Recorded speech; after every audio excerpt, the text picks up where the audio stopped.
PM. And we will start with a roll call, since we don't have our secretary. Do you want me to just do that? Roll calls, great, okay. Secretary, trustee Jardine. Here. Trustee Shaul. Here. Trustee Reidy. Here. Trustee Sobolak, is it Sobolak or Sobolak? Sobolak. Trustee Here. Sobolak. And Kearney. Kearney. Kearney, Yeah. okay, trustee Kearney Here, and trustee Friedeman are here. although we be referred to as trustees yet, I guess you guys voted us in, and we just haven't taken the oath. True. Okay, I think it's fine. Yeah, okay, so make sure. free trustee. Okay, so we'll go ahead and stand for the pledge of allegiance.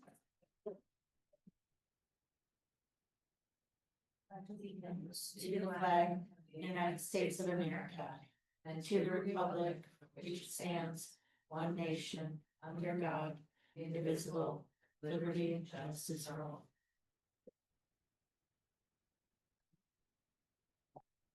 Okay, you'll have to forgive me if I mess up somehow the first time I've run a meeting.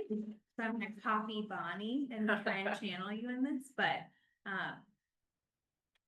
first up, before we actually start, I just want to extend a warm welcome to both of you, and we're really excited that you will be joining the board tonight, and really lucky that we have your expertise and experience. So thank you for being here. Thank you. And it'll be our first night with a full board filled out for you, but, so thank you both.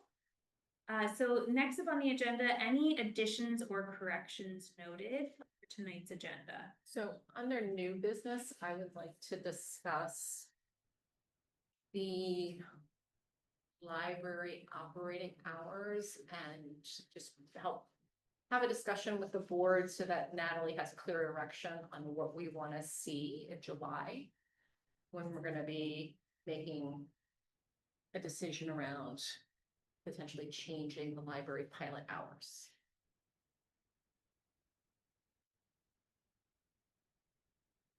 Any other additions or corrections to note?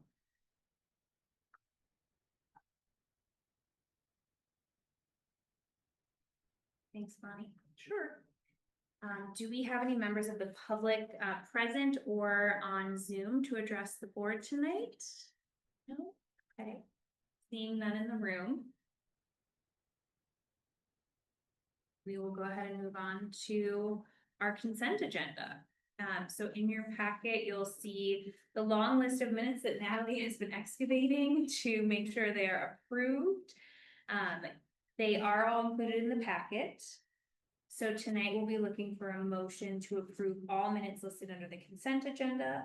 If anybody notes any revisions that need to be made. So we please remove R, because I noticed that that's the agenda Eric had it signed, save as minutes. I will Got it. try to find R's agenda. Okay. So excluding R, which is minutes from the IGA meeting of January 11th, 2022. Can I ask a question before we vote? I read through all of them. Did we replace the computers that were Windows 7 or is that still outstanding? That's still outstanding, but Okay. we were recently given a donation of 7 computers from the village. They have a policy that they upgrade every 4 to 5 years. So those computers, they were kind enough to already update them to Windows 11 and re-image them for us. Oh, So we have 7 and they will be going in as soon as our computer company can get that image with our image. oh, great, okay. So we, just to recap, we have 7 computers that are being donated from the village that have Windows 11 as their Yes. operating system. They do indeed. Right. So that will take care of the Windows 7 computers along with a few other computers that we really needed to update as well. Great. Thank you. Please extend our appreciation. I am going to find a really great thank you card. Yeah, I don't know if we've ever received any kind of in-kind donation from them before. I have no idea, but they were very lovely. I let them know that we were having such a difficulty with these things and they stepped right up. Difficult, I would say. And they are wonderful to work with, honestly. The village has been absolutely lovely to work with. Nice. Any other questions, corrections for the minutes listed in the consent agenda? I just want to note that some of these minutes may have been approved at some point in time, but the minutes in which they would have been approved are missing, so I don't know. So that's why you have some on here that you very well may have approved at one. Yeah, that's true, Natalie. So I scanned through the board packet. I'm like, I know I wrote those minutes. I know I wrote those minutes and I know, yeah. But better safe than sorry, I guess, to get them approved a second time. And there's still some missing. Yes, we're still missing 18 from 2022 to current. That I'm looking for. Some of those meetings may have been canceled. But it'll take me a little bit more time to dig in and find out. And then we'll try to look at from there a little bit farther back and continue on. Try to make sure everything fills out.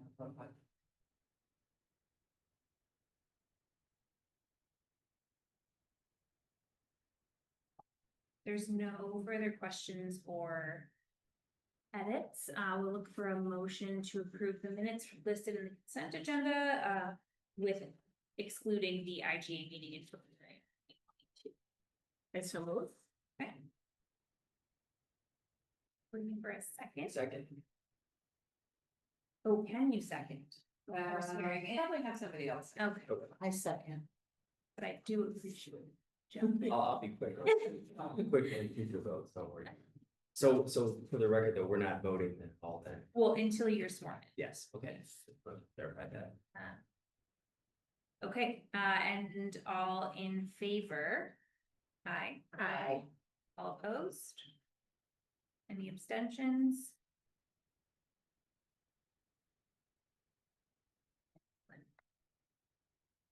And Natalie, if there are any from 2023 and on, I can always look to see cancellation. I've been looking at calendar cancellations. And I know you helped me out with. So some, if there's more, I have a list. There is a list you'll see in, oh gosh, it's probably, the middle of that giant packet. That gives you which meetings I'm still missing, which I've noted that are definitely canceled. And the dates of those, what committee they were for. That was really hard to read online, so I'm glad to have a copy of it. Well, it was landscape in Mhm. Excel, and of course, when it imports over, it doesn't do that, but. But it's better printed.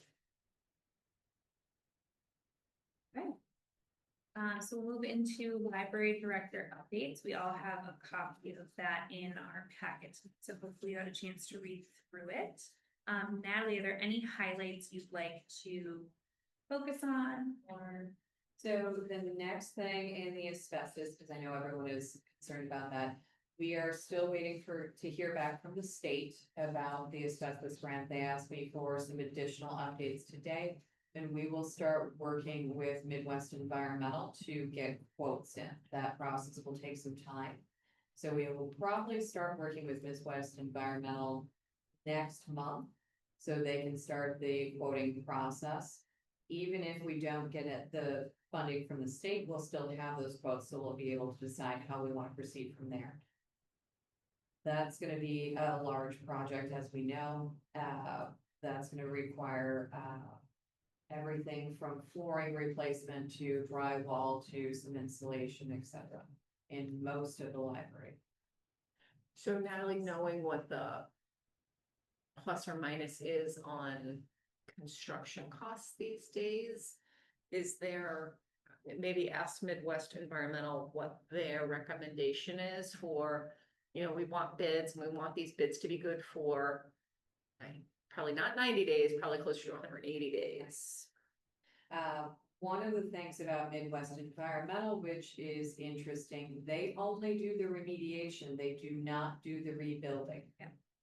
So at the same time, we'll be working with most likely Engberg Anderson at this point to put together the rebuild plan and quote out for that as well. And I anticipate they'll be asking them to make sure that we can do this in stages, so we don't have to close the entire library, ideally. I don't know. There is still that possibility we may have to be closed for a short time to get all of this done, but we'll work on it. That's a fall winter project. We have a little bit of time for that, yeah. You know that the storage unit is closed. I am thrilled with that. So the annual audit is underway. Bonnie, you had asked about that. The forms that, I'm not sure if any of the rest of you, if either of you had filled out any of the forms from the last audit, but the last audit wasn't completed until it was either January or February. So the forms that you filled out were actually for the 2024 audit.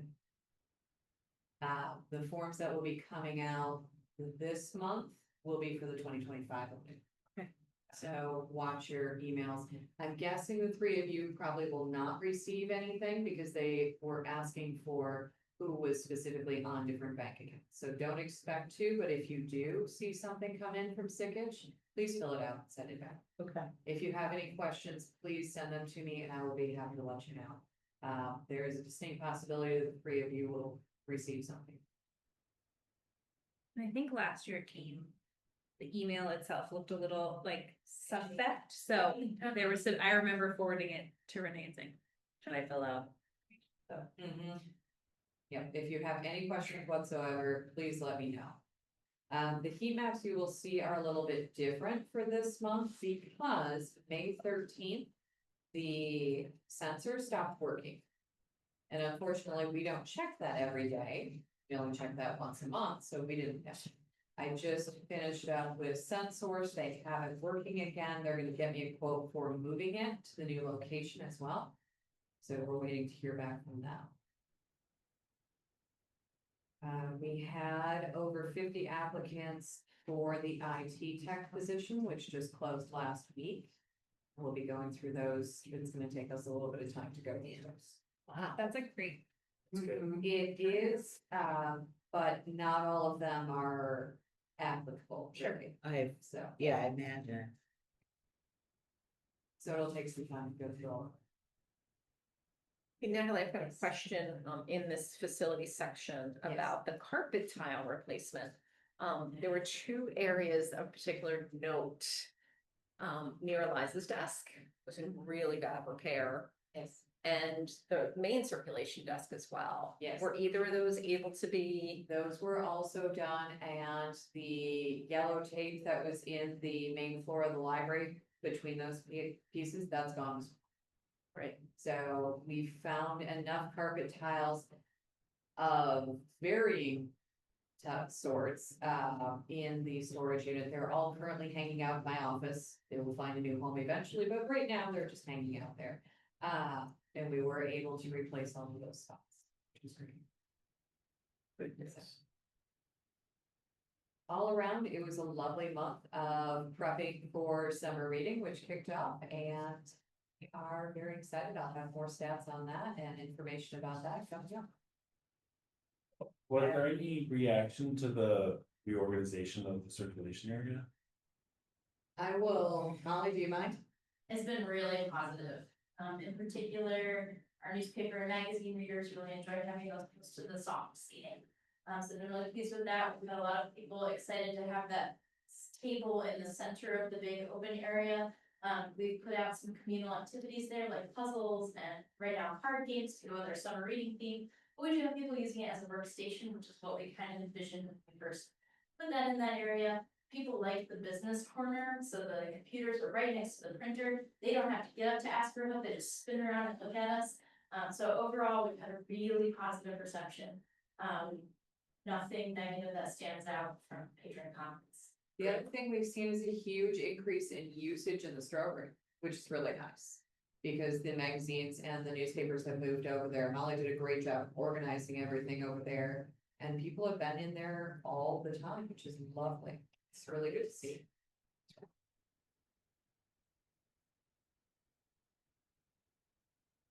Can I ask just a quick for the Friends meeting dates for the July 19th? Yes. Is there a board member that has confirmed, or would a board member like to attend a Friends meeting? They're on Saturdays and it's with the whole group in here typically. And often, at least the one I went to last July, we came, gave a brief updates after the meeting and made the ask for a donation or use of funds from the Friends. They deliberate same day and make a decision. I don't know if they are considering a gift at the July meeting or not, based on. Do they notes meet from monthly? Sorry, Do they meet monthly or quarter. And then I think there's a separate annual meeting, so I think there's 5 a year, maybe. So July and the next will be September, yeah, and then October is the annual meeting, I can do it. if you'd like, and it's really like a lovely group. Yeah. Some original library board members who are on it. And I mean, with new faces, it's always nice to get a rotation, so. Yeah, if you're up for that. Sure. So is the information in the packet or I'll email. you'll email it? Okay, perfect. Okay. And the staff member is Jillian. a staff member also able to attend? Yes, Jillian generally attends. I will be attending. And they were a lovely group. I met with them in April and they were fun. And they do like to meet different board members, so. I bet. And I'm sure you'll know some of them, you'll walk in and, Yeah.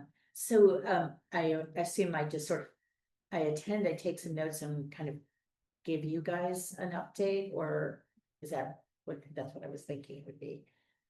Okay. Exactly, yeah. I can be tentative for September.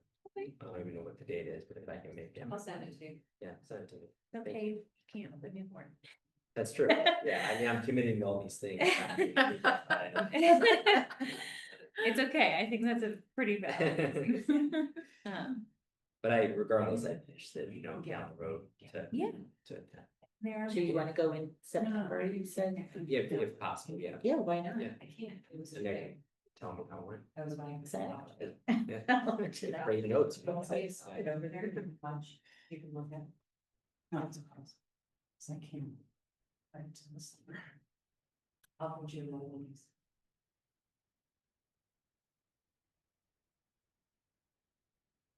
Thanks, Kathleen. You're welcome. And I know you said it's July, do we have a date? July 19th. 19. Yes. Saturday at 10, 11? How is it new? But that was maybe just. 11. It's a Thank lot. you. Yeah.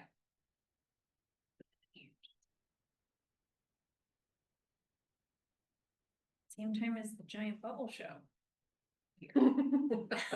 Here at the library? Yes. Wow. Kathleen, I'm sorry, I will report back from the giant bubble show when I know. Attention. Don't mistakenly go to the wrong event. People confused. Yeah. I wanted to thank whoever from the staff put together the whatever's happening on the summer. Like all the museums, the free dates and stuff, I read that. Would too, be so you put it- Molly and Jillian. Well done. They did a phenomenal job on that. They've been adding all sorts of resources to our website. We're trying to make it more community oriented, so we have more information for everyone. Draw more people there, so it's a one-stop shop.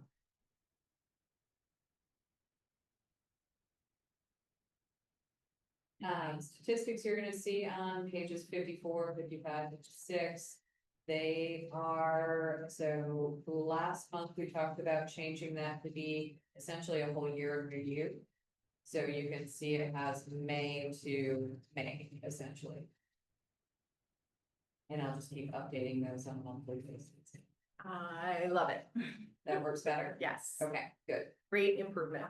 I wish I could do, the last one that you'll see is total annual circulation. Now, there's a problem with the total annual circulation.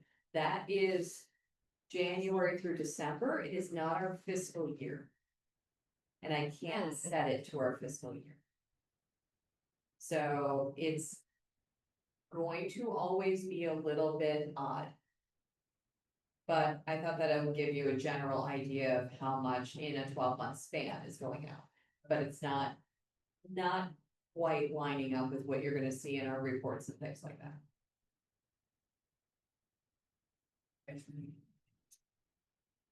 Any other questions or comments on statistics or director updates?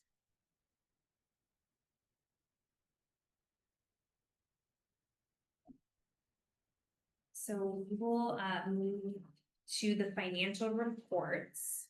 So the May 2025 revenue and expenditure report.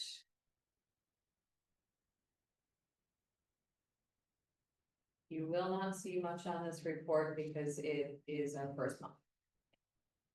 And because of the way they are filming the data, it will be basically the first half of the first month as opposed to the entire. Sorry, say that again. It's that first half? It will be give or take about the first half. When they look at the checks, that's what they're looking at, right? So the checks were signed May 20th. So you'll have the checks from May 20th to the beginning of May, and that's what you'll see in this report. So this is a relatively new report, is what you're saying, right? That you- Because it's the beginning of our fiscal year. Oh, okay. So those decreases, will those be on the month prior, over the month prior, or is that how that goes? Okay. Has there ever been like a look back over the prior fiscal year on like a month-to-month basis, or is that just not useful? We'll see it in, so it will have it in here, you'll see it from 2024, so you can do a comparison. And then we'll see what the prior month is, the current month, or prior year, current year in our annual audit report. And then just to confirm for computer services, that is that the like quarterly CDI payment? It is. Correct. Right. One thing, and this is perhaps not relevant to the expenditures report, but there had been some conversations, David as interim director about an off ramp with CTI, and there was an attempt with exiting the current contract, which did not work out based on has been signed recently. Is there still an interest in that moving away Yes. from them as a vendor? Yes. Our contract continues through April of 2026. I do have a question on the financial reports, and it's sort of. It's a question on the revenue and expenditure informed by the list of checks. Yes.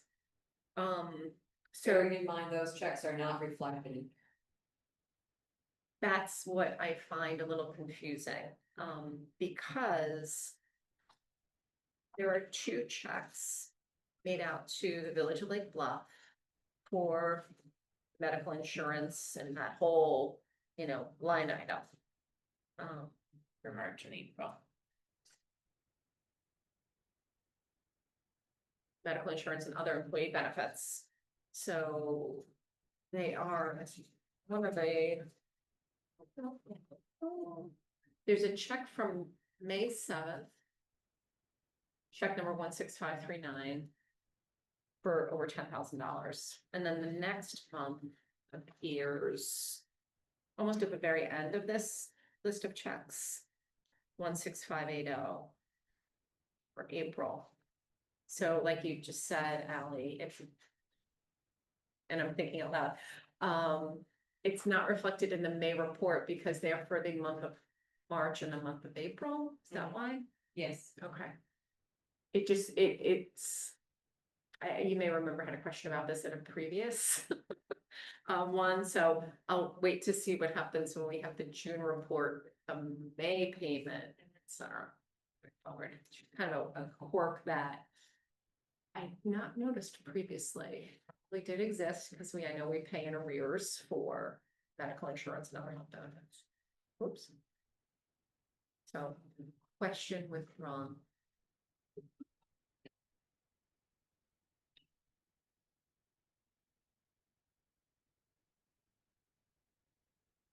Any other questions about the May expenditures report? Revenue and expenditure, I should say.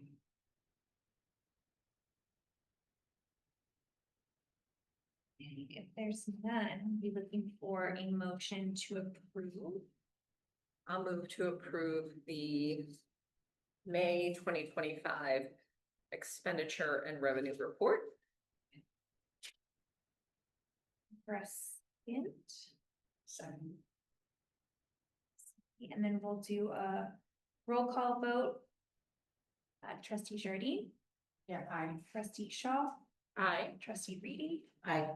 I will also vote aye. Okay. Thank you. Revenue and expenditure report is approved.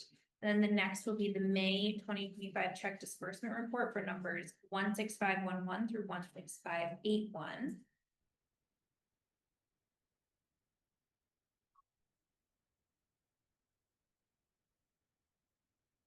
Any questions or major highlights? Now, I know we just talked about the Lake Bluff payments.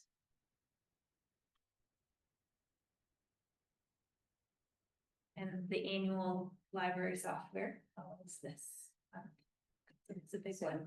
This will be the final checks for the end of last fiscal year and for the beginning of this fiscal.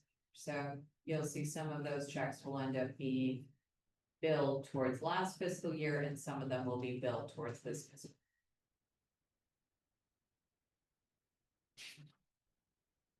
Does the village have the same fiscal calendar? They do. Okay. Because we're a municipal library, we follow the village's fiscal year.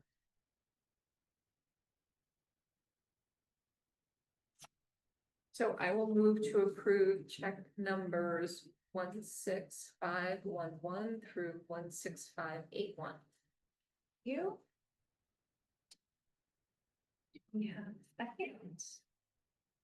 A second. We will do another roll call vote. Trustee Jardine. Trustee Shaw. Aye. Trustee Reidy. Aye. Aye. Okay. We're almost there. You can jump in on the vote. No, not involved yet. So it feels good. I am behind the curve. Okay, excellent. So the next on the agenda is committee reports, which as we move to the committee of the whole, we do not have. So next month will be our first committee of the whole meeting. And Natalie, we're confirmed that Dieters and Todd will present their governance workshop for us at the committee of the whole meeting, which I think will be wonderful. To start off with the full board and a good refresher. So in preparation for that, is there anything we need to do with the committees listed here or? So next month, I will remove all of those and all of you will see is we will go from the financial reports to new business. If we have old business, that will be added in. The number 9 will be removed.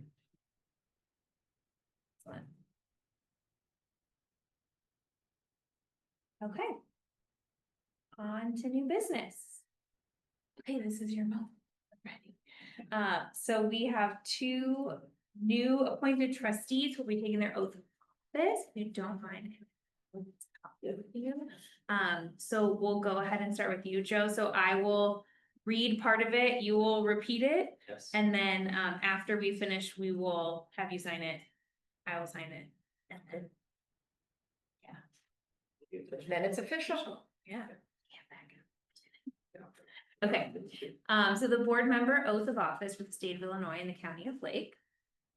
I do solemnly swear I, Joseph A. Kearney, do solemnly swear that I will support the Constitution of the United States that I will support the Constitution of the United States and the Constitution of the state of Illinois, and the Constitution of the state of Illinois, and that I will faithfully discharge that I faithfully discharge the duties of the office of library trustee the duties of library trustee according to the best of my ability. according to the best of my ability.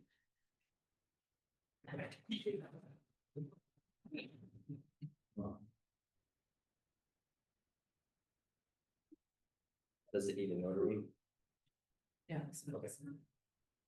Although great news. It can be Notaries. It can be a notary. Yes, notaries are coming back this fall, so we'll have plenty. But it can be administered by the board president, secretary, or. And do I file this?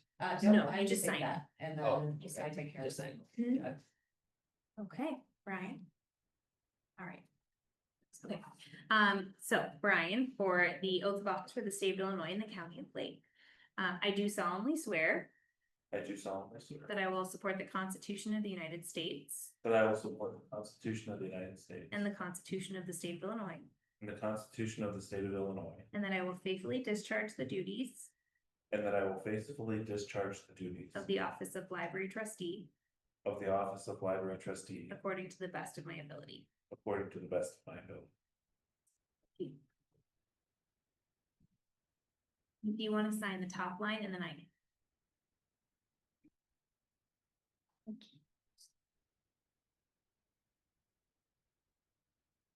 Excellent, thank you. Quick question, Natalie, maybe you know this or can find out. When we were, when we ran in the election, we would have received a little certificate from the Secretary of State. We find out if they'll be issued for Joe and for Brian. And it will not. It will not. So appointees do not. When they run, because they will run, right? So Part of the if they deal. run, in 2 years, right, in 2 years, when they run, then they. Okay. Appointees. It's just a nice little thing to have, I think, you know. I have something from the county, but I don't think. There you go. Oh, maybe that's what it is, then it's the county. Not the state. I think he just wants you to sign the economic conflict of interest. Yes. If you can, do that. Yes, yeah. Thanks for that. I'll contact the county about the statement of economic and consumer. It's interesting around the county, What did you say? It's a, interesting that it goes through the county and not yeah, the village. It could go, anyway, now we're talking on open record, but because of the elections, the Board of Elections is kind of, Mhm. yeah, that's true, that's yeah, all. Otherwise I can't think of it. yeah, interesting. Okay, so the next new business item is something that I know this will be my first time engaging in this, but the appointment of the Secretary's Audit Committee for fiscal year 24-25. So we'll need 2 trustees. This is, I also added this to the secretary job description that I have to send to you. Stop agonizing over off. Do it. So Natalie, do you mind providing an overview just because I know the full knowledge of it? So secretary's audit is an annual thing that you pick 2 trustees who will go on our website, go through all of the minutes for that year. Please don't go any farther back. Just for that fiscal year, right? So the previous fiscal year, and make sure that they're there, that they're complete, that they make sense, and that's it. Then you report back to the board and say, I did this, you'll sign off on a little form, that's all. I'd be happy to volunteer. Well, we need to do a motion to nominate. I move to nominate trustee, Sobolak. Sobolak. Need a second member. Sorry. Would it be appropriate for Courtney to do it as the secretary? That is possible. She's not here to. I second Courtney's nomination. This. It's a good way to familiarize yourself as the secretary. Okay, so we have, can we get a full nomination for, Brian and Courtney to be nominated to the Secretary's Audit Committee for 24-25. I nominate Courtney Heck and Brian Sobolak as, my screen went dark, sorry, auditors, as members of the Secretary's Audit Committee. Get a second. Second. Great. Yeah. Sorry. All in favor? Aye. Any opposed? Any abstain? Okay. So a quick question for Natalie, is this something that you're putting in place unique to Lake Bluff based on the cleanup? No. No, this should be done at every library every year. It is required by your IFLAR. Okay. And it needs to be done every. Yeah, I think previously, perhaps when the library director was the secretary and issued the minutes. So it wasn't part of our That would board be discussion. The board should always be responsible for going back and reviewing them because ultimately the board is responsible for the minutes. Right. So it makes sense. Okay, thank And does this need to be done by the next board meeting? Is that? Or Yes. is, okay. Perfect. If So, it- Because we've nominated someone who's not here, if it's not done by the next board meeting, is that okay? It'll be done. Okay. so that would be July 15th. For the next voting board meeting, not committee of the whole. So is this something where I did it, I mean, I know I have to sign it, but if I kept notes and can I email it to the board to say like, here's the stuff? I don't know how do we? So if you email it to me, I'll put it in the agenda and Okay. send it out to everyone. Okay, cool. It may make sense since Courtney and Brian are both new. That maybe they meet with you. Of course. Or meet with you on, how do we tackle this, right? I'll send out instructions. It's really very simple. Yeah. I would imagine our website and our list of meetings is kind of foundational to it, just kind of go back through that.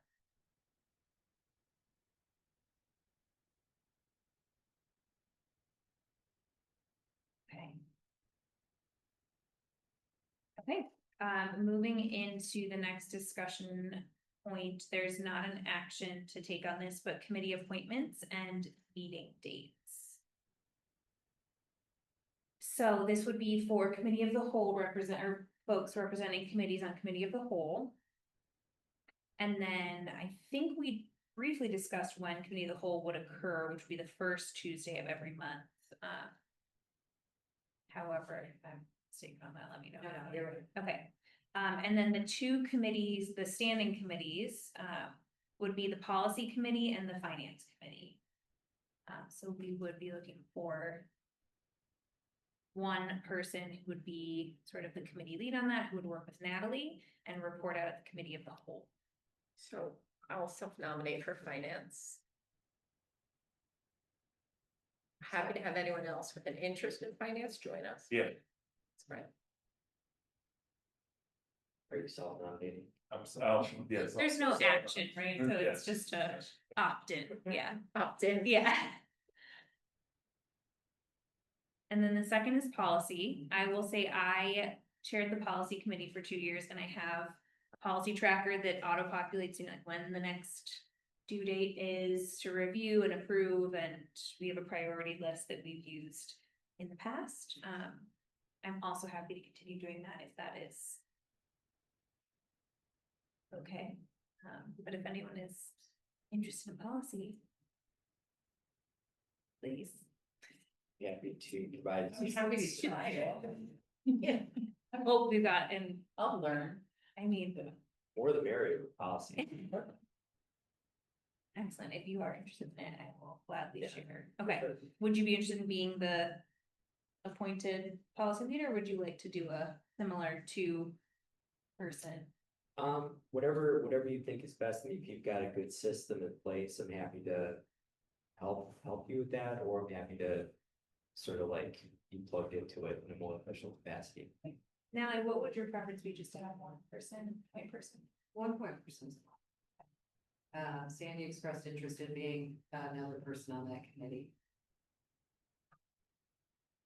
So if you want, we can do, I can add Sandy on there, so I will email the two of you and Brian and Bonnie about different things for those committees, and we'll set up talking about those for items to bring to the committee of the whole. Later this week, not today, later this week, I will email you all and ask for anything that you would like to see on the committee of the whole as a discussion topic. Can you send that to me? Thank you. We'll update. I was literally working on creating one. Going back to it. Don't do that. I didn't know it existed. Yeah, I do need to update the personnel policy that. Personnel and governance Yep. dates, so Yes. I will update those. to you. And you too, Joe. Yeah. Sure. Okay, and then meeting dates. So we have July 1st as the first one. Committee of the wholes do not have to happen every month. It is any time that you have issues, you have something that you want to discuss outside of the board meeting. So for July, that looks like the Dieters of Todd. Piece, was there anything else that obviously we're having the meeting tonight, a typical board meeting, but was there anything else that was flagged for a July conversation? Probably closed session minutes. And then a discussion. Another topic I'll throw out for potentially the July committee of the whole or the August committee of the whole. July might honestly be better, is to just review the financial position of the library compared to peer libraries in the area.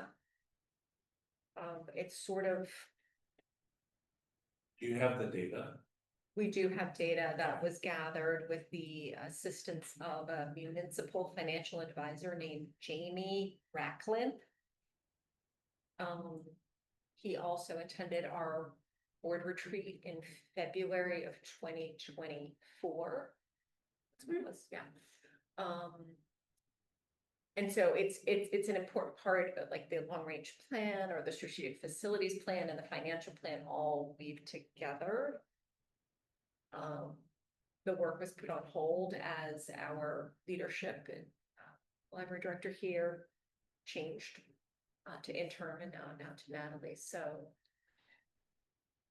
the other Are you one was, interested in having him come to that, or are you just thinking I about? think it would be beneficial to have him come to that to kind of level the playing field across the board on knowledge of our library's financial position, again, vis-a-vis other libraries in the area. And perhaps the second piece he could tackle would be financing options available to gosh, I'm blanking. The type of library, we're not a district library, we're a municipal library, okay. Because district libraries have certain degrees of freedom that municipal libraries don't. Do you want, you're gonna have a presentation from Dieters and Todd already, do you also want Jamie there to the same meeting? I'm concerned that it might be a long meeting with a lot of presentations, or do you wanna ask him to come to maybe the board meeting to do a presentation or the following committee of the whole? I think the turnaround is tight, it's in 2 weeks, really, You know, so. It might not be a bad idea to have them at a board meeting so that it's our formal meeting, it's posted on our YouTube channel and the rest of the community. There's been a lot of, at least on my block, a lot of new members, a lot of turnover. Community, maybe we have them at the July meeting. So what if I send the information, the presentation that he had put together to everyone for the committee of the whole for a short discussion, and then you can have the presentation at the July board meeting? Does that make sense? Yeah, that'd be good. I don't want everybody to be overwhelmed and have too many things that you're focusing on at the same time. Okay. Yeah. Yeah, and if Dieters and Todd, you know, in the past, when we've had new board members, and we have quite a few newer board members right now. Can they also cover OMA? They can. Not in Peters that and Todd, presentation, It though. would, No, it's another yeah, basically another hour fee. long though. But the OMA training online is pretty comprehensive. Is it? It is. And new board members are required to do that. I might be They required are. to do it. It's Yeah, I've got the And clock's are. ticking at that 90 wonderful. 90 days. 90 days As a, like, you know. yeah. 90 days. Yeah. from when you are put Sworn in. in. Right. And Exactly. Bonnie has to redo it as a You Yeah. almost. 60. It's great. I have to check my junk 60 file. days. I haven't seen it come through. I'll send it.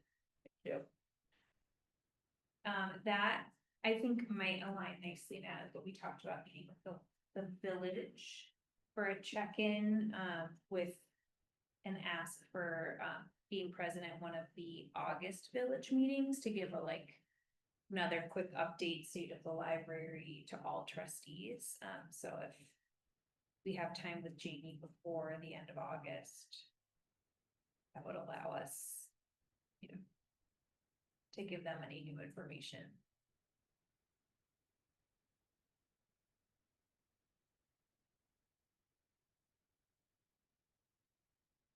I'll reach out to him and see, it may be virtual, if he's not able to attend, is that okay? That's for Jamie. Yeah. I'm hoping he'll be here in person, but just in Yeah. case, I wanna make sure, is that all right with everyone? Yeah, I would say a preference that he's here. Right. Of course.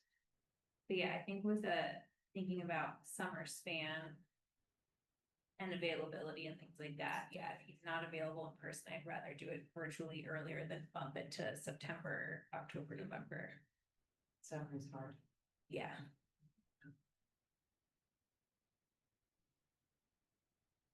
Okay, so we have a list for committee of the whole already. So July 1st would be our first committee of the whole meeting, and then our second would be Tuesday, August 5th. Just in two. Dumb question, if the holiday falls on the date, what do we do? Just skip it? Skip the holiday. If there's All something in. that's time sensitive, then you reschedule, otherwise, you generally just skip the committee.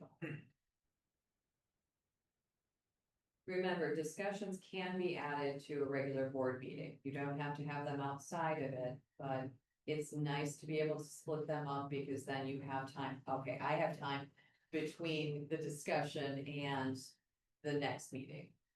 And they're close enough together to where you still have a little bit of time, you can still get those votes in, even though we discussed it only 2 weeks ago. They'll have the information to be able to do votes as needed. Does the committee of the whole also require a period of public comment? Provision Yes. for that as well, okay, thought so, just want to make sure.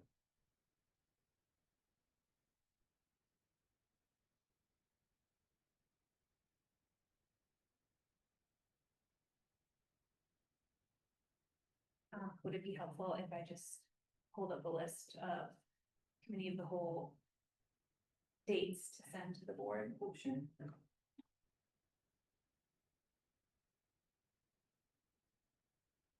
As soon as I can get everyone a board email address, then I can just put them all on the same meeting, Yes, one step at a time. Yeah. We will get there. is that imminent use? One step at a time, we're getting there. Durations of We're getting there. yes. I can happily say that Eric Bailey's email address is finally being discontinued. Progress.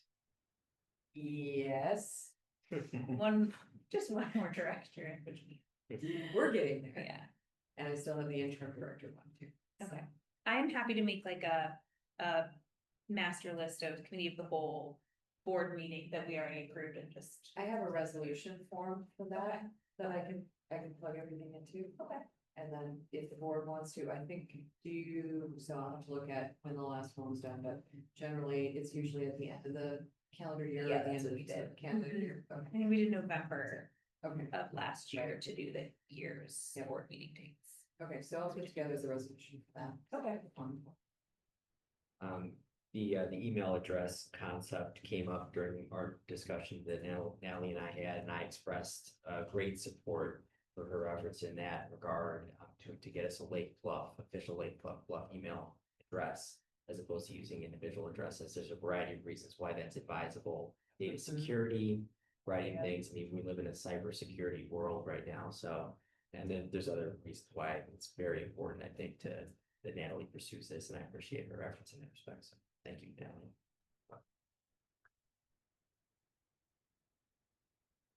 That was outside of Robert's Rules of Order, but The discussion. yes.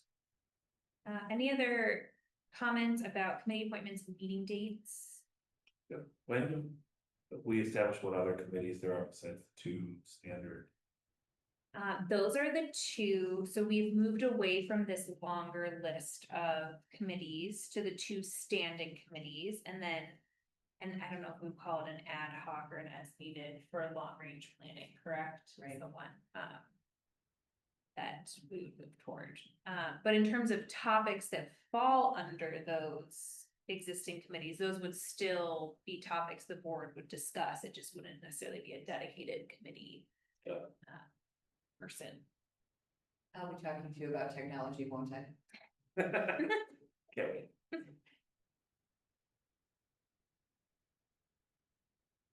Any other comments or questions for committee appointments and dates?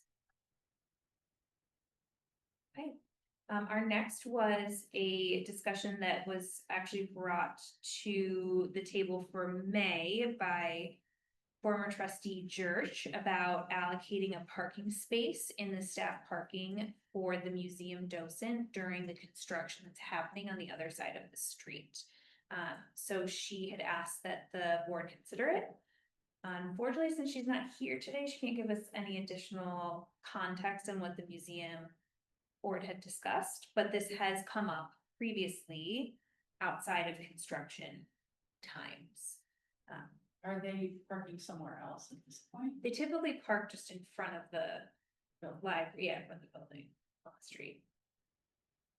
And then move their car if needed, because I think it's 2 hours, it's 2 hours here, it might be 4 hours over The other side. over there, yeah. Yeah. I can provide a little context. This came up in a building and grounds committee meeting, and the museum has been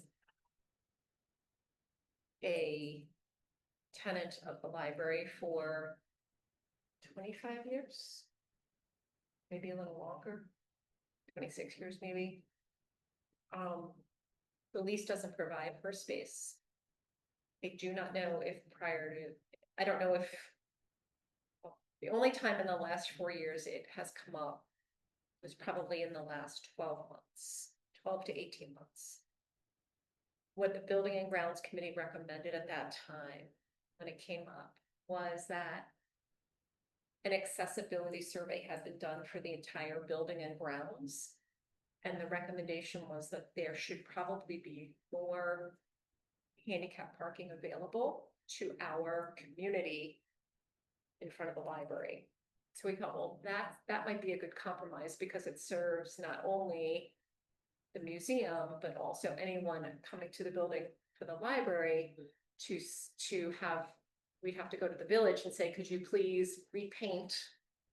And maybe they'd have to reorganize a little bit, and put an additional handicap parking space on the perimeter of the library, right? The streets are the village's responsibility. So that was what the Building Grounds Committee came up with. When we were open extended hours, Monday through Thursday,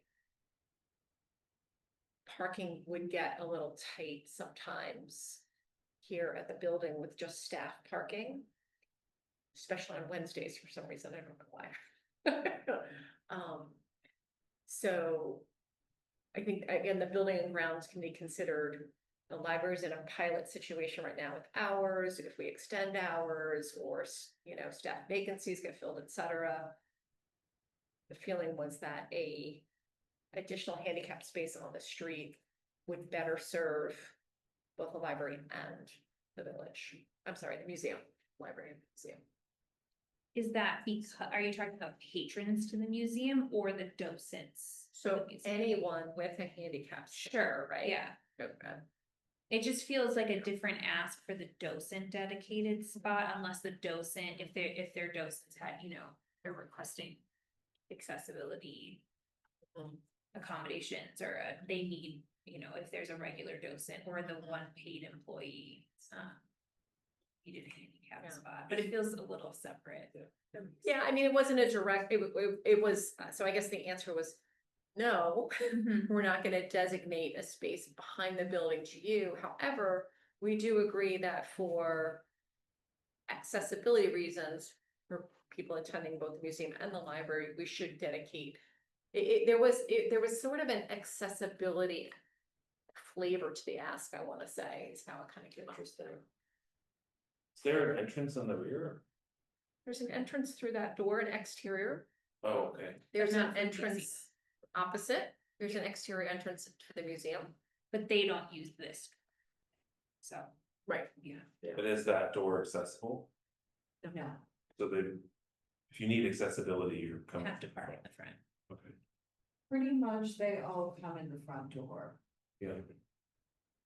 This parking came up last summer as a hot topic, and With the village. with the village, yes, so, unrelated to the museum.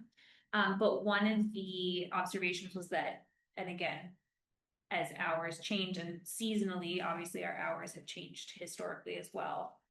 And usage of the building changes seasonally, that's our visit reports. But the response from previous library administration was that there was no space to allocate, that it would become an issue for staff. So I don't know if that has changed, because obviously the way people commute changes, we've had staff changes. Do you feel, Natalie, like the parking lot is being used at 100% capacity for staff right now? We're not 100% every day, but we are quite full most days. I think the only way that this would work for sure is we have to be very, very specific that it's one space for the docent and it's only during construction.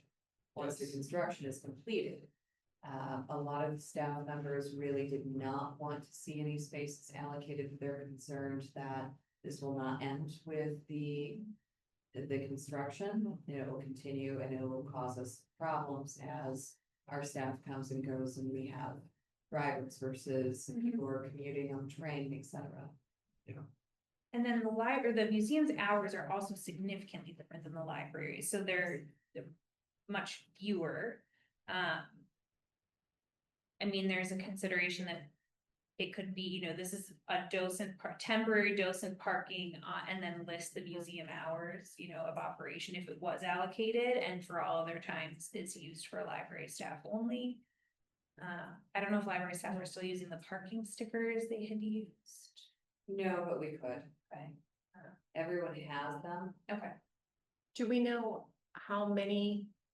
So this kind of goes back to the key email that I sent you today, Natalie, just in advance of the 4th of July, letting Natalie know the building is used by the museum volunteers and staff, and those of you who've been to a Lake Bluff parade know how busy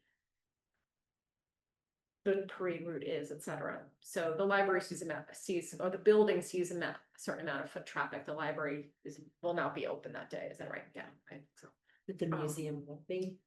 I'm sorry. I didn't really, I was just asking if the museum was open that day. No, but because our building is so old, it has physical key access. There are an unknown number of physical keys out in the community. How nice. Yes, ish. It's always nice to have a mystery. Except when you want to lock down a building because Yeah. there's shooting nearby. Yeah. Yeah.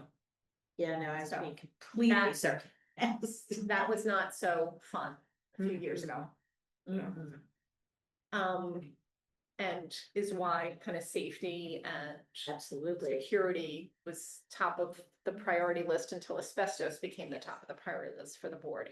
For our library. Yes, board. for context, So. the reason the asbestos came to light is because there was a grant allocated for security upgrades, which included key cards, lockdown systems, Door alarm- system. But then Got it. Yeah. Yeah, So- that's how asbestos always is discovered, Right. right? Get it behind a wall or something, there it is. So it is not that issue is Yeah. being ignored, it is that it is being addressed. Reprioritized. So my question is, do we have a sense as to how many docents there are who would get some sort of hanger for their, dashboard or something, so we know, oh, that's the docent's card and the library's open, or the museum's open from 2 to 4 today, or something like that. They only have one at any given time. I know that. I want to say they have 3 total right now, maybe. I think they have 3. So their hours are Tuesday through Thursday, 1 to 4, sorry, Monday through Thursday, 1 to 4, and then 10 AM to 1 PM Friday, Saturday. So there's overlap, obviously. Yes, and overlap with opening hours Yeah. on Friday and Saturday. if it were to be one of the days where everybody was driving, everyone was parking here on the library side. And we granted this like temporary situation with, for a docent, and the docent is in the spot, what would how many employee, I mean, what would the employee do that couldn't park in the spot that they otherwise would? Right on the street. Park on the street. How inconvenient would that be? I mean, it's worth talking about. It's. Yeah. Yeah, Because they have then to you move, yeah. they have to go out and move their car periodically or. And then village employees who don't have parking for the train station, from what they've shared with us. And walk. The discussion with the village in regard to the library parking lot here was around. The village would like to see our employee parking lot become a public parking lot. And we, the counterpoint from the library board has been, well, we're open till late at night. You asked us to keep our lights pretty dim, meet the code for the village lighting. Other library employees have been physically threatened about their library. There have been bomb threats at libraries in the state of Illinois in the last 2 years. Really feel it's most appropriate that our library employees are parked nearby and not over at the train station. So their viewpoint has been about making it public parking, as well as for people who are here parked to come into our building and use the services of the library. Is it due to a shortage? In Yes. parking, yeah, Yeah, it's one of their tight points. So couldn't they assign some parking in the train lot for public parking? I mean, I'm just thinking that is a long walk from the library to the train station. And it's also all of the other security issues you talked about. That is just a very long walk. And I mean, I know as a village resident, there are times where I'm like, well, there's no parking. But I don't know, I think there's a really good reason for holding on to that part for the employees. Yeah, and my part of my point in bringing it up today is I have some hesitation putting a museum docent ahead of maybe making our parking lot available to patrons of the library. Which has not heretofore been done, correct? That's correct. Yeah, correct. That said, there's a very special relationship, obviously, with this tenant, right? The History Museum, there's a lot of history there that we heard about last week or last time, not last week. Related to that relationship, so it's an important one, so it is worth having a discussion about. What might ensue, and I don't know, maybe putting some guardrails around whatever we consider doing with on a temporal basis could be the answer that meets in the middle, because it wouldn't be a permanent grant, right? And I'm not going one way or the other, just for discussion purposes, right? It would be just for, how long is this construction? A year and a half? Hopefully as short as they can make it. I'm sure that they want tenants in as quick as they can, but yes, it could be up to a year. I always have concerns that once you create it, it's very hard to take it away. It is true. But if you've got it codified in agreement, it's very easy to take it away. You say, this is the time frame. Here's, you execute a memorandum of understanding. This is it, it's done, it's gone. Now, politically, it might be what you're talking about, right? Legally, it's another story. I feel like for the staff, it's important to make sure that they feel safe and comfortable, and that means we have to keep that space available. I would hate for them. Seems like we've had trouble with staffing, and I don't want to add to that to make it worse, because people don't feel comfortable or feel like they have a place to leave when it's time to leave at night. How many spots are there currently? Do we know? 9, right?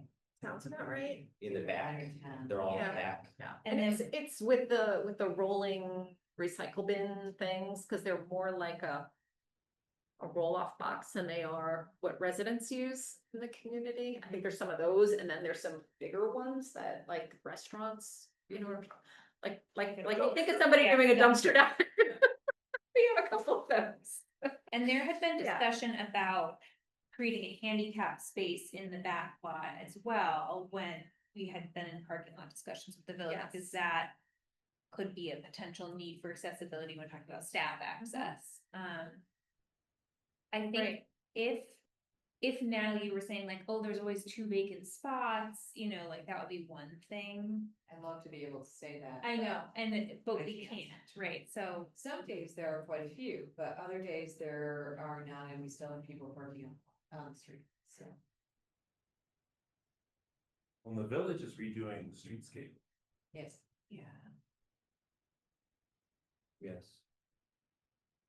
Would it, There's the North Avenue Water Main project, Yeah. so that's gonna be a. Push people, one street Yeah. over for street parking. how urgent do we get a sense that this ask is it something that kind of perennially is floated now and again, or is this kind of like now it's come to a head where museum really is saying it would be great if you guys could do this thing for us? I think it's just the construction that's spurred it, so.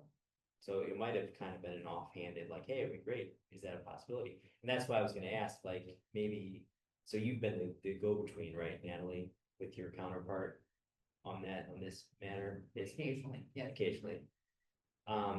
One thing I thought, I don't know, I don't wanna invite more dramatic elements into this whole thing, but we could ask one of the board members to make a formal ask if they so desired to do that. They could appear at a subsequent board meeting and, you know, introduce their concerns, and the board could deliberate about that. That might be too much for this. I recognize that. And it also could add more, they might think that they're gonna be entitled to it, which of course we've made clear that wouldn't be the case, you know, we just wanna hear you out. But if it's gonna be making a mountain out of a molehill, I don't wanna be doing that either. And if it's better handled at the director level,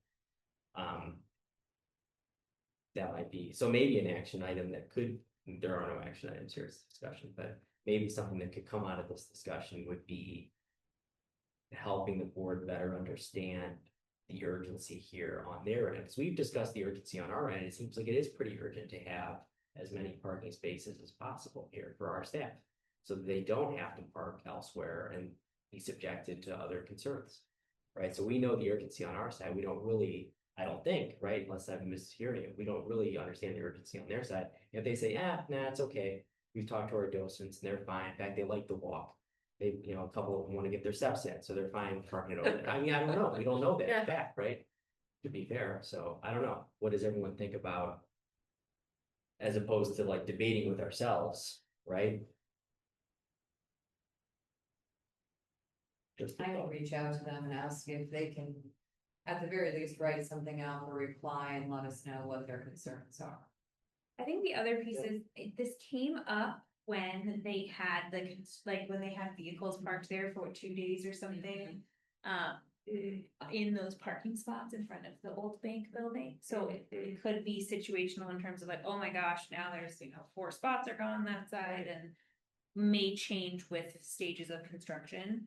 Yeah. As well. Excellent points as well. Okay. It sounds like overall, you're less concerned about allocating a space, more concerned about making sure the staff have spaces that they need. Yeah. So I can reach out to them and ask them what their concerns are if you want me to, or I can just let them know that you discussed it and you understand that they would like that, but that's not the direction that we can go at this time because of our staffing. I'm in favor of the latter. Yeah, I think stating capacity. Yeah. Is So it doesn't sound like we're really arguing amongst ourselves. We're just- Right. You're just trying to see their side and understand. Yeah. And I know we currently have a few vacancies as well. I also think based on their hours, let's to the window, but, you know, based on their hours, they are not leaving after dark at any point in time. So there's also some consideration there where, you know, 10 to 1, you can find a parking spot for a full, right, shift. You know, today, whatever docents are driving or parking on the street, moving their cars, maybe a viable path is for the museum to go to the village and say, is there some kind of sticker you can give us where the police know? Yeah. This is a docent's car.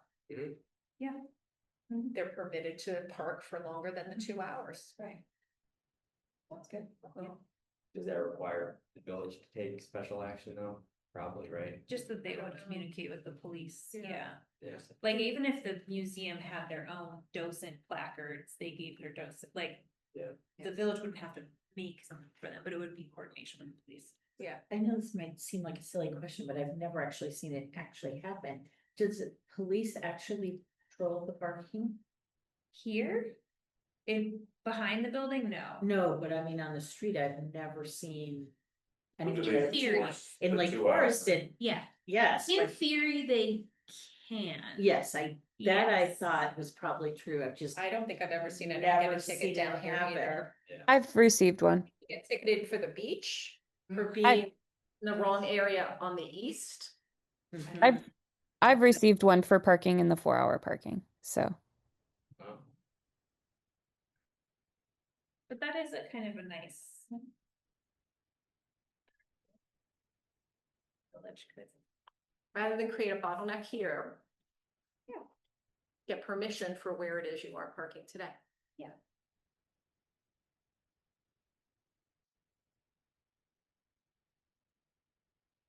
Yeah, and that's 18 hours a week. Of docent time. I think it's our peak hours after school. Saturday. Yeah. Right around that line. The opening time for sure, 10 AM. Okay. Any other comments or discussion items to consider for the museum's request? Natalie, if you need any support with communicating. So the next item is what trustee Shaul had asked to add today. So that would be considering library operating hours with the upcoming reconsideration or reevaluation of the pilot hours, which are valid through July, correct? No. Up for consideration in July, but valid through the summer. I believe Through so. September. Yeah.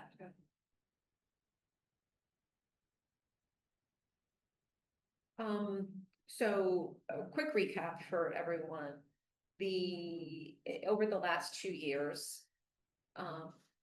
based on the, newly installed within that 2-year period, visitation tracker, that's where our heat maps come from.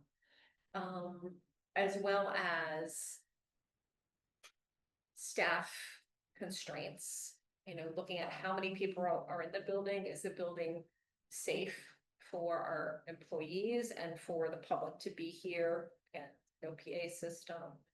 So how to communicate when things happen in the building.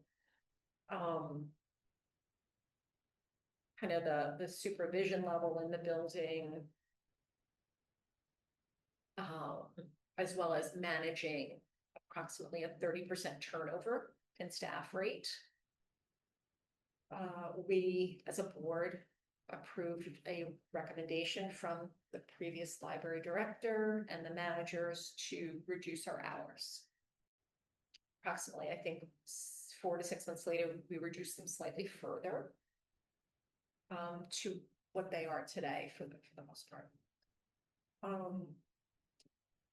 The most recent extension,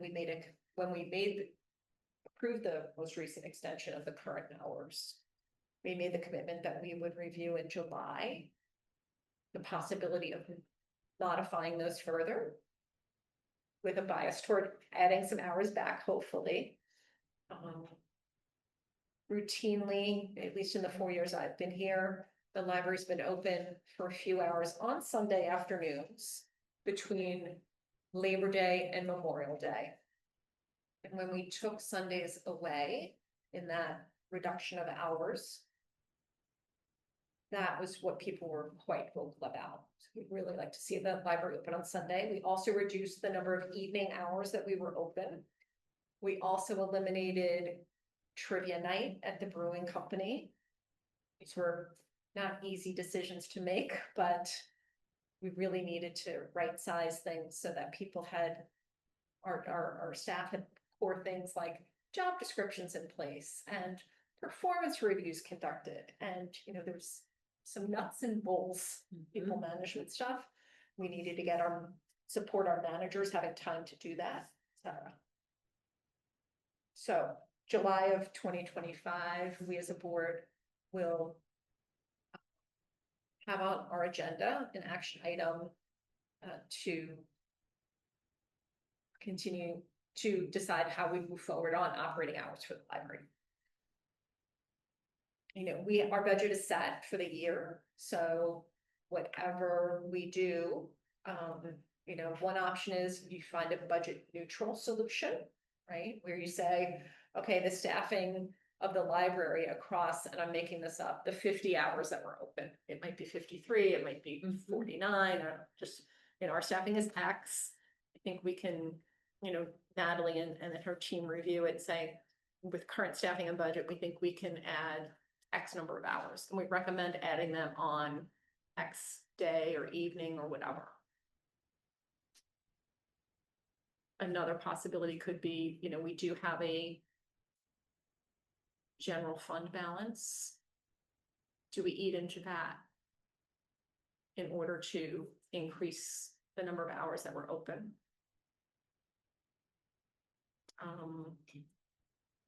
So I just wanted to give people a little bit of a on-ramp for that topic, because it is one of the most important decisions we'll make as a board next month. And I don't expect any money's gonna fall out of the sky to support it.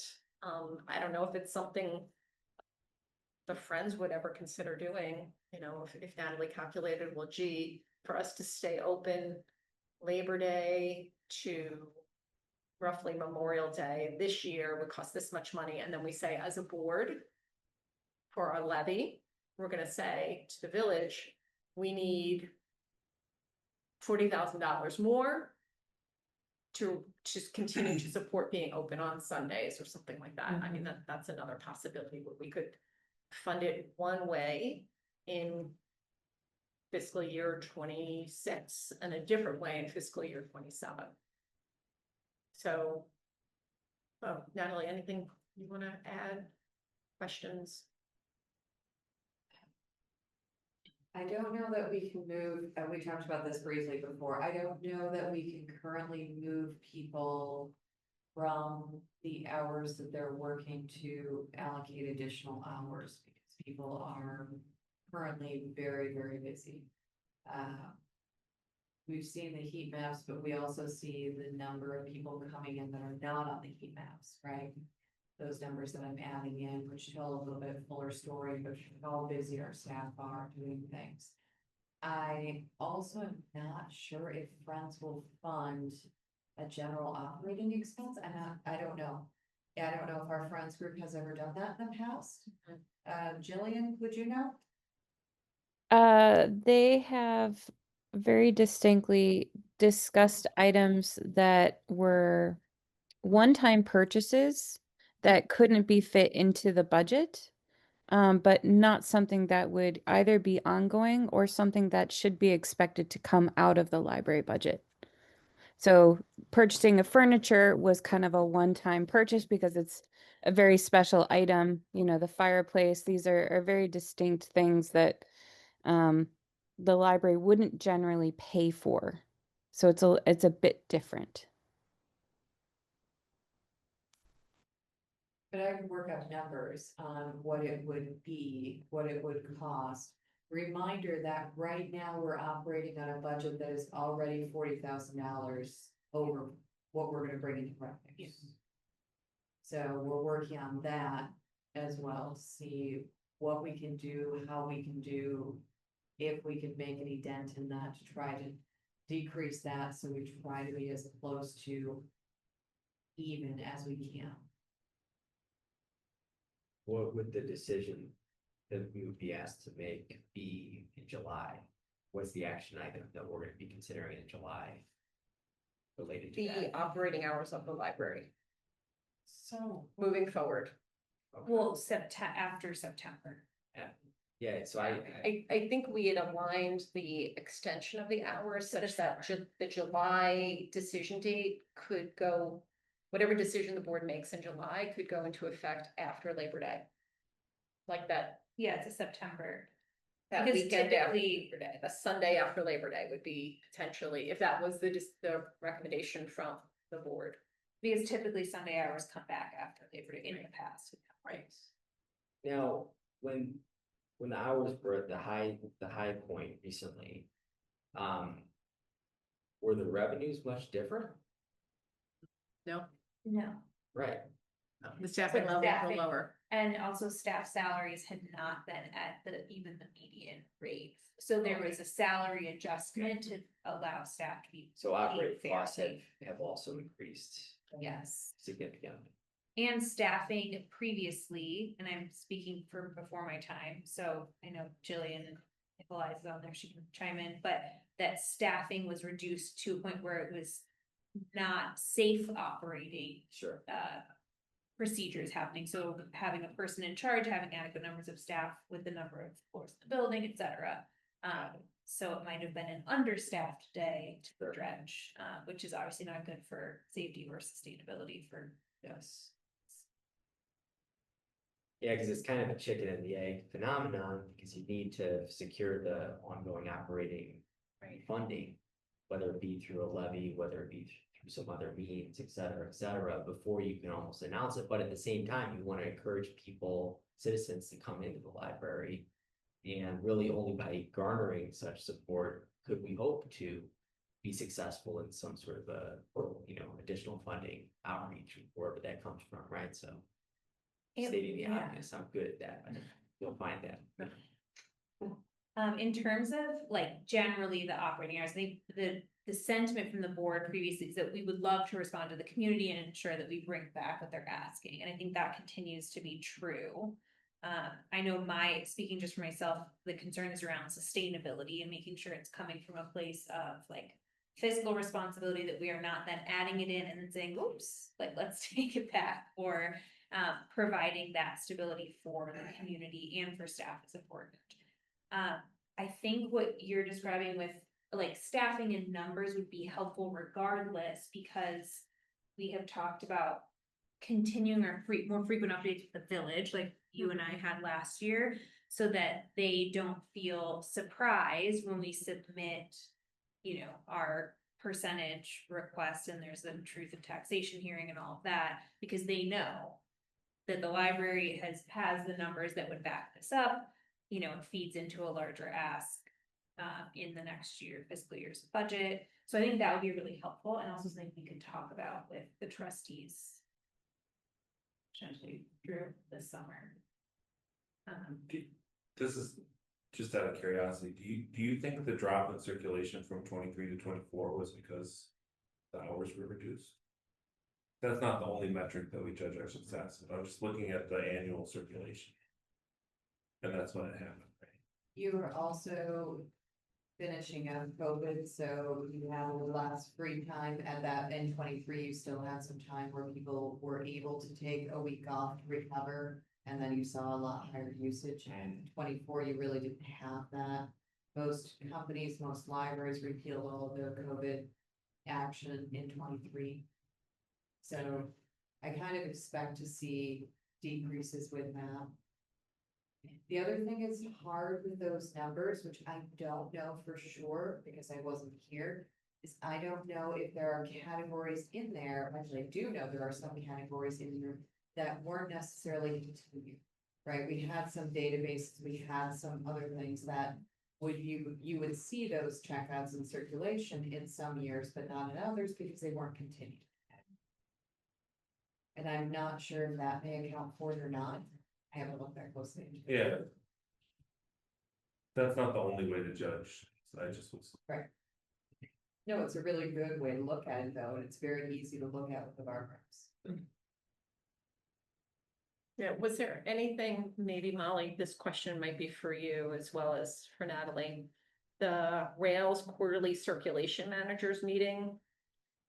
Was there any discussion about our neighboring libraries on circulation trends from 23 to 24? No. I don't remember what I included in my notes there, but it was really just a discussion about how people are gonna be celebrating library card sign up month. Good, it's a good one. I mean, I guess I would just add, I agree with you 100%. Like, I come less because the hours are reduced, but I also really care about the fiscal side of it and don't wanna have nothing in the checking account. So it's stuck me in a pickle. When would we normally begin our process with the village? I know Natalie, you and I briefly talked about some of those machinations. Submit it in November. November. But I'll start talking to Bettina probably next month. And that's what presently you were saying, right? Sounds good, right, President? Yeah, I think we've done, we've done, oh God, I don't know. But I think we, have talked about like, and what we did last summer is like having those discussions early. So that you're building an understanding of the financial, position of the library, so that, because technically it does go to a hearing and a vote by the trustees, which we attended in January. The village trustees vote on well, Bettina takes the village ask and the library asks, puts them together, and then the village votes on it. Yeah. And the library board goes to the village meeting and explains the rationale behind the library ask. Yeah. So to Natalie's point, like the discussions happened earlier, but we typically submit the paperwork by November, November for that. Yeah. Consideration. 'Cause it seems to me just, again, I'm sort of I'm definitely a new person here, but it just seems to me that. Being in a position where it can't be said, for instance, oh, the library made this reckless decision to open up, open their doors back to, pre-COVIDian levels. Hoping that the village is gonna bail them out on the other side. Of course, we would never think that way, but I'm just trying to think of what the average person on the street might think. And that's not what we think about here. We want to make the libraries as accessible as possible to everybody. But I'm wondering if some of these informal discussions, however those can be structured within the constructs of everything, right? That's something to think about. Maybe that's a place where the trustees could assist Natalie in some respect, with our counterparts at the village and, et cetera, et cetera. So I don't know what I'm even saying here, but I guess what I'm trying to say is, and that's why I asked the question, what are we gonna be asked to vote on with July? And if it's gonna be on up or down, extended hours or no, I just put it to this group here, is that premature to have that vote if we don't have some sort of corresponding plan? And we might have that, I'm just asking, right? Related to the financial. Yeah. So, in 2024, there were a number of roles that were expanded in terms of the number of hours that they work. Some people went from part-time to full-time, some people went from 18 hours to 24 hours, some people went from 12 hours to 18 hours. It was a very mixed bag. And the approval, the discussion about each role was also who can and will be trained to be person in charge, who can and will be available to work on Sundays, who's willing to. So there's the number of operating hours, and then there's the number of hours available through our staffing level, right, to staff the building. So the hours of the building has been open has remained the same, but the board approved to put more hours into notes total number of staff hours worked. Okay. The hard part from what I know Yeah. since then is a lot of those hours have gone to adding additional things, right? So going through and right sizing our collection, so doing a lot of cataloging and management. Adding in, well, we'll be adding the notary service back, adding in additional programming, trying to do more outreach. All of those things have eaten up some of those hours. I don't know exactly how many, but I can work on Chicago solved it by doing a split schedule. And that they would do some days they opened at 10 and some days they opened at noon. And then if they were open at noon, then they stayed open till 8 o'clock so that you could adjust it. I know the busier time is in the morning, but I also think with school coming, I don't know if we get students coming that want to study in the evening too. I think that came up in our last hours proposals, like possibly adjusting start times as well. Discussed last. The hard part with having people come in, and I've talked to several of the managers about this, having people come in the evenings, afternoons to study is we don't have meeting space. Okay, so anyone who's coming here is looking at individual studying because they don't want to get together in groups. They have to be very quiet. It's the library. So that's really hard to get additional people. That being said, we have people during the day who will come in here and study and things like that. We just don't have a lot of those groups who come in immediately. Are there any other variable costs other than the big one, which of course is personnel, like insurance costs or HVAC costs that would go up with every marginal unit of hours opened? No, with HVAC, insurance should be covered. There may be a natural gas cost, probably. I can look into that. It would be negligible compared to the staffing cost. Staffing Guessing. cost. Yes. I imagine the other consideration with staffing is that if it were existing versus new, adding new staff, and if existing staff go beyond a certain number of hours, like that is another thing. Yes. If you're over 19 and a half hours, give or take, then you get bumped into IMRF. If you're over 30 hours, you get bumped into being eligible for insurance. So I think that like what you're saying is that currently if all the hours are allocated, we'd be able to reallocate interested staff hours. We would have to consider potentially then hours for staff to be expanded in some cases and what that might mean beyond just time and effort into benefits. I'm curious on the Thursdays when it's open till 8, and I know I can look at the heat maps to get a gauge of like maybe how many people are, but I'm curious like who they are. Who comes, is it students, is it, that's what I was gonna guess that actually. Hi, this is Eliza. Yeah, go for it, Eliza. So actually, a large number of the people that we see on Thursday evenings are our teen volunteers who come in regularly for our scheduled hour of teen volunteering. So they're actually not even really patrons coming to use the library, although it is patron use of a different variety. Same for programming, Anna runs a lot of her adult programs on Thursday evenings, so you'll get a large spot of people coming down for that. But in terms of who's upstairs using the main floor, can't do teen services, but who I see coming through the front door, it's almost always like the same 2 people. Yeah. Coming in to read the newspaper for a little bit, and they don't even usually stay all the way until. Yeah. I think when we reduced weekday hours, there was definitely a reaction from the community because there seemed to be some families who gave permission for their 14-year-old to come here to do homework Monday, Tuesday, Wednesday. And in fact, last month I was at a different municipal board event and someone said, "Oh, you're the library board? I wish that you guys were open again in the evenings for my child to do their homework at the library." So I think some of that has been redirected to Lake Forest. And others, So how many students are going in at that time? one seemed to attend with a group of friends.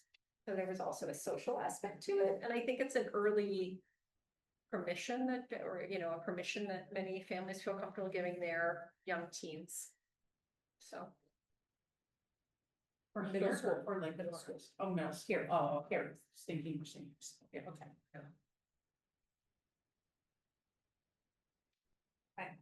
So in terms of the discussion, Natalie, is it possible to get like a rough idea of what number would be? Just like, I think for our edification for a Sunday, I'll come up with scenarios. and then I think that would benefit us in talking with them as we talk about village. Yeah, I mean, is there a budget neutral scenario? There's not a budget neutral scenario. Then what's the alternative? Yeah, just like what's the runway to time being offered to the public again?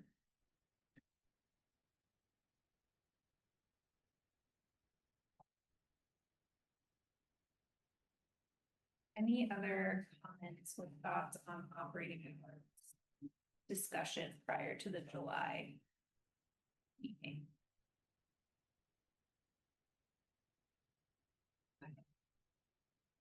Next up is library correspondence communications. There are several comment cards. So we had some lovely comment cards. We did, I don't know how many of you know this, but Lake County did partner up with Delhi Park Imagination Library. So now any child from 0 to 5, if you sign them up in Lake County, can get a book delivered to your house every month. I have 2 of mine. Henry County did this after my oldest turned 5, unfortunately, but my other 2 get them in the mail every month. They're very excited. So everyone at Lake County can do that. We shared that on Facebook. Just our first one in my house. Fantastic. My 3-year-old. They are fun. Great. And the kids get so excited. It's fantastic. So we were able to share that. People have been really positive about that. I also included the State of American Libraries from 2024. This was just released and it goes through the top challenged books and all sorts of information from 2024. Hopefully you guys have a chance to go through. If you have any questions, please let me know. Is the library of things something that's on kind of the long range plan? Yes. I would absolutely love an adore. I've been talking, Molly is smiling back there. I've been talking to everyone about that. And that is something in previous libraries that I have started with donations as opposed to actual funding from the library. Oh, But it's also a time and space issue, yeah, right? So. keeping a telescope is like. Telescopes aren't as bad as like, here's your 3 guitars. Yeah. Here's your kayak. Great. Kayak. Yeah. Anyway, Just don't drown. yeah, exactly. Here's your liability form. Oh, yeah, that's Uh, our attorney over here. The chainsaw. Okay, so we have generally, when I've done this at previous libraries, when you start a library of things, your very first time coming to check something out, you have to fill out a form.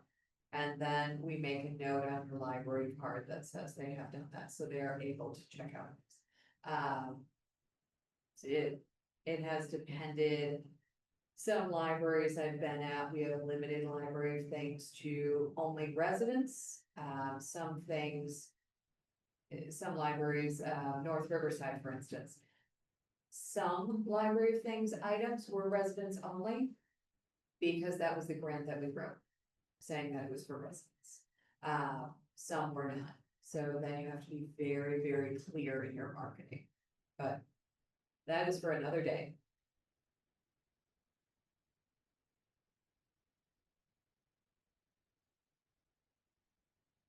I didn't realize Lake Forest had one. They just started theirs, and I was talking to Ishmore about it. They are a really wonderful addition that does not have to be expensive.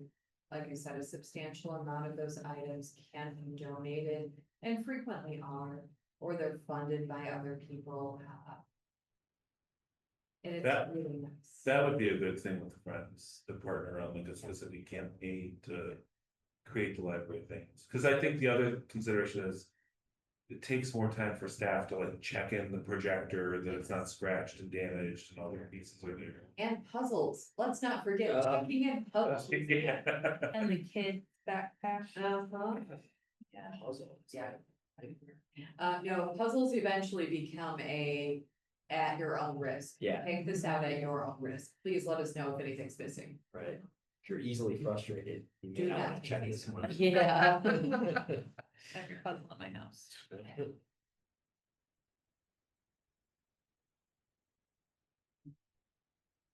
Any other comments or questions about library correspondence? Okay, any need for closed session tonight? That I know of? Okay. So it is 8:40 PM, and if there is no other business to be discussed by the board, we're looking for a motion to adjourn at 8:40. So moved.